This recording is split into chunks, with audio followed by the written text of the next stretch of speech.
thank you for bringing up the one. Thank you. A couple things. In order for this to work, this investment, in order to try and regain the confidence and faith of the American people in the ability of these kind of actions to work, we need to make sure people are held accountable. There's transparency in the system. And that's absolutely critical to this, and that's why the President has said when he meets with the mayors or the governors that we're all going to be watching, the citizens are going to be watching. There's a website, recovery.gov, where we're going to try and track at federal level how these monies are used and where people can report on any abuses they see. I mentioned the 24-hour news cycle. I mean, there are a lot of people, unfortunately, who I think are politically invested in this not working. And they are going to be trying to blow up any example of misuse of funds.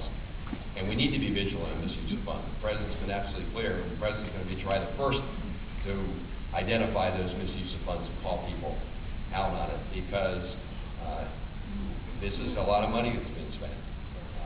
And it is, you know, when you're spending this kind of money, you've got to put in place a number of layers of provision to try and track it. The President has, as he said last night, has assigned the Vice President the task of coming up with a system, and they're going to hire some inspector generals and try and make sure we use technology, as well as good old-fashioned oversight and investigative powers to try and make sure that there's no, we keep any abuse to an absolute minimum and hopefully try and eliminate it altogether. Now, there are a number of provisions in the bill to empower more local and state whistleblowers, so at the local and state level.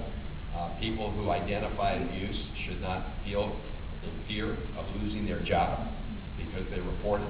We want to encourage people to report fraud, waste, and abuse.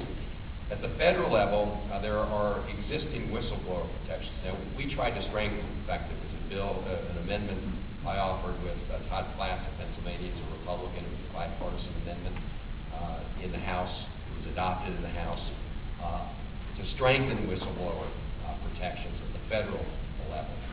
Unfortunately, the Senate insisted on taking that out of the bill. Our view is when you're spending that kind of money, you should strengthen whistleblower protections.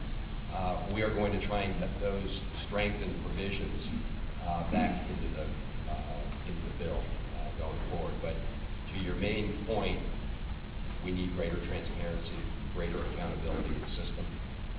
And if we don't have that, and you've got lots of cases of abuse, it will undermine support for the sector.